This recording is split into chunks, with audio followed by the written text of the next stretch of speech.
මම හිතන්නේ ඒක ඉතාමත්ම හාස්‍යජනක ප්‍රශ්නයක් ඔබ අහන්නේ. මොකද එවැනි ආරාධනාවක් පැහැදිලි කරන්න අපිට ලැබුණ නැහැ. අපිට ලැබුණත් අපි හිරු ජන බල පෙරමුණු විදිහට හැමදාම මේ රටේ හරි පැත්ත හිට ගන්න පෙරමුණක් පක්ෂයක්. ඉතින් අපි කවදාවත් ඒ වගේ අසුද්ධ සන්දානයක් එක්ක හිට ගන්න ලෑස්ති නැහැ. මොකද පළාත් පාලන මැතිවරණය කැඳවනු ලැබුව අවස්ථාවේ රනිල් වික්‍රමසිංහ විසින් ඒක මේ හකුලනු ලැබුව අවස්ථාවේ ඒ වෙනුවෙන් ඔබට මතකද හෙලිකොප්ටර් සන්දානයක් බිහි වුණා.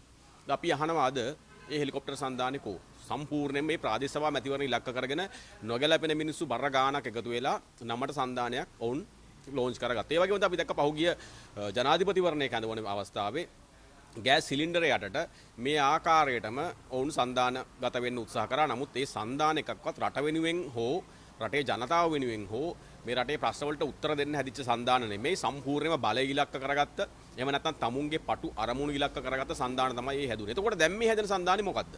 දැන් මේ හැදෙන සන්දානය පැහැදිලිවම මේ රට වෙනුවෙන් හැදෙන සන්දානයක් නෙමෙයි. අපි එහෙම කියන්න හේතුව තමයි මේ සන්දානයට එකතු වෙලා ඉන්න මිනිස්සු මේ පාර්ලිමේන්තුව ඇතුළත හෝ පාර්ලිමේන්තුවෙන් පිටත අපි අහනවා මේ පහුගිය වසර කීපය තුල ඉටු කරපු කාර්යභාරය මොකද්ද? මෙතනින් එහාට ගත්තත් මේ ආකාරයේ අනපනත් අනීතිකව සම්මත වෙනකොට මේගොල්ලෝ කොහෙද හිටියේ? හැබැයි ඒගොල්ලෝ එකතු වෙනවා පාර්ලිමේන්තුවේ ලිෆ්ට් එක කැඩෙනකොට. හැබැයි ඒගොල්ලෝ එකතු වෙනවා ඒගොල්ලන්ගේ නීතිය හමුවට යටත් කරනකොට. හැබැයි ඒගොල්ලෝ එකතු වෙනවා ඒගොල්ලන්ගේ බලය ගිලිහෙනකොට. හැබැයි ඒගොල්ලෝ එකතු වෙනවා ඒගොල්ලන්ගේ පාලන බලය අත්පත් කරගන්න. ඒක නිසා අපි පැහැදිලිව කියනවා මේ හැදෙන්නේ අශුද්ධ සන්දානයක්. අපි මේකට උදාහරණයකින් කියනවා නම් දැන් ඔබ අරගෙන බලන්න මේ සන්දානය ඇතුළේ ඉන්න මිනිස්සුන්ට නඩු වලට එන්න ගියාම මේගොල්ලන්ගේ ලෙඩ ටික අරගෙන බලන්න.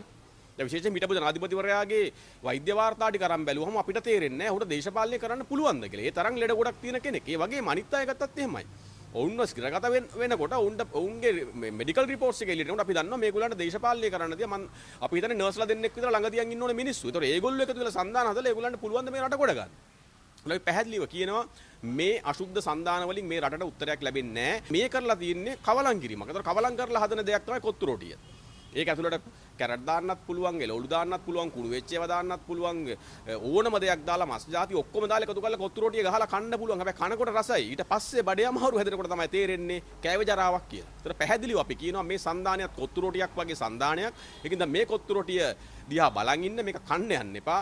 ජනතාවට අපි පැහැදිලිව කියනවා මේ රටට පැහැදිලි මේ රට වෙනුවෙන් පෙනී සිටින මේ ආණ්ඩුවේ අනීතික ක්‍රියාවලියට විරුද්ධව හරියට හිට ගන්න පුළුවන් මිනිස්සු පොදු වේදිකාවට එකතු වෙන්න ඕනේ. අන්නේ පොදු වේදිකාව හදන වගකීම තමයි හිරු ජන බල පෙරමුණ විදිහට අපි අරගෙන තියෙන. අපි පැහැදිලිව මේ රටේ ජනතාවට කියනවා අපි ග්ලාස්ටි මේ රටේ සැබෑ විපක්ෂ එහෙම නැත්නම් සැබෑ රටට ආදරය කරන කණ්ඩායම එක පොදු වේදිකාවකට ගේන්න. හැබැයි මේ වේදිකාව තැනෙන්න ඕනේ මිනිස්සු වෙනුවෙන්, ජනතාව වෙනුවෙන්, රට වෙනුවෙන්. එහෙම නැතුව මේ ඉඳුල් වෙච්ච මේ විසික් කරපු මේ පා කියපු මේ මිනිස්සුන්ගේ නැවත පාලන බලයකට ගේන්න අවශ්‍ය සන්දාන මේ රටේ හැදෙන්න ඕනේ නැහැ. මේක හාස්‍යජනක කාරණාව තමයි මේ සන්දාන ඇතුලේ මේ බලය ඉල්ලන්නේ ජනාධිපතිකම් දරපු මිනිස්සු, අගමැතිකම් දරපු මිනිස්සු, මහඇමතිකම් දරපු මිනිස්සු, කැබිනට් තනතුරු දරපු මිනිස්සු, රට පාලනය කරපු මිනිස්සු, ගෑස් පුපුරවපු මිනිස්සු, තෙල් නැති කරපු මිනිස්සු, බඩු මිල වට්ටපු මිනිස්සු, හාල් හිඟ කරපු මිනිස්සු, ලුණු නැති කරපු මිනිස්සු. මේ මිනිස්සුන්ගේ නැවත වැඩකින් බලයට ගේන්න මේ රටේ ජනතාවට පිස්සුයි කියලා අපි හිතන්නේ නැහැ. මේක තමයි මේ රටේ බරපතල ඛේදවාචකය. මේ වර්තමාන ආණ්ඩුව බලයට එනකොට මේ ආණ්ඩුව බලයට පැමිණියේම ගොවියා වෙනුවෙන් පෙනී සිටිලා පස් කාලා ගොයම් හපලා ගොවියොත් එක්ක අරගල කරලා අමුඩ මතින් ගොවියෝ කොළඹට ගෙනල්ලා පොහොර ප්‍රශ්නදී වේවා අනිකුත් ප්‍රශ්නවලදී වේවා වගා වන්දිවලදී වේවා වගා හානිවලදී වේවා මේ සියල්ල වෙනුවෙන් එළියට බහැපු ගොවියා ගැන කතා කරපු පාලනයක් තමයි අද රටේ තියෙන්නේ. හැබැයි ඒ ගොවි නායකයෝ අද ආණ්ඩුව ඇතුලේ අපි අහනවා නිදිද කියලා. මොකද ඔවුන්ටවත් දැන් මේ අවනඩුව විසඳන්න බැරි නම් තාමත් ලුණු අස් වෙන්න නෙලනකොට පිටරටින් නම් ලුණු ටික එන්නේ.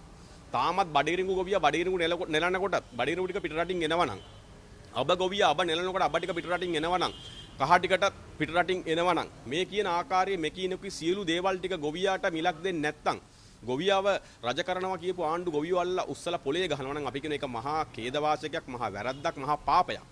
තොර මේ වෙලාවේ මේ ගෙනල්ත නිර්ණායකයා බරපතල හාස්‍යජනක නිර්ණායක. අපි දැන් ඔවුන් කියන්නේ ලුණු ගෙඩියේ සයිස් එක තියෙන්නත් ඕනේ. ඒ සයිස් එකට දාන්න ගෙඩි 8කින් කිලෝ එක සම්පූර්ණ වෙන්නත් ඕනේ. දැන් අපි දැන් මේ ලුණු නෙමෙයි එහෙමනම් දාන්න වෙන්නේ පොල් හෝ බීට් තමයි දාන්න වෙන්නේ. දැන් ලුණු දාලා මේ කිලෝ එක හදන්න බැරි වෙයි. ඒක නිසා පැහැදිලිව මේ කියන්නේ මේ නොකිය කියන්නේ මොකද්ද? ලුණු වගාවෙන් ගොවියට අයින් වෙන්න කියන කාරණාව තමයි මේ කියන්නේ. ඒතර මේක ඇතුලේ මේ මහා පරිමාණයේ ලුණු වවන රටක් තමයි ඉන්දියාව. ඒතර ඉන්දියාවේ ගොවියටද මේ ආණ්ඩු ප්‍රතිපත්ති හදන්න කියන පැහැදිලි පරපතල ප්‍රශ්නාර්ථයේ සැකේ අපිට තියෙනවා. ඒතර ලංකාවේ ගොවියව ගොවි කර්මාන්තයෙන් අයින් කරලා ඉන්දියාවේ වවන ලුණු ටික ඉන්දියාවේ වවන හාල් ටික අවසානයේ කේරළයේ වවන පොල් ගෙඩිය කන තැනකට මේ රටේ ආර්ථිකය වටන්න එපා කියලා අපි කෘෂිකර්ම අමාත්‍යවරයාට කියන විශේෂයෙන් අපි කියනවා ඕගොල්ලෝ ගොවියොත් එක පාරට බහැපු මිනිස්සු දැන් ඕගොල්ලෝ ගොවියා වෙනුවෙන් පෙනී සිටින්න එහෙම නැතුව විදේශීය සමාගම් වෙනුවෙන් වෙනත් රාජ්‍යයන් වෙනුවෙන් මේ රටේ ගොවියව පාවලා දෙන්න එපා කියන කාරණා අපිට මේ මොහොතේ කියන්න සිද්ධ වෙනවා.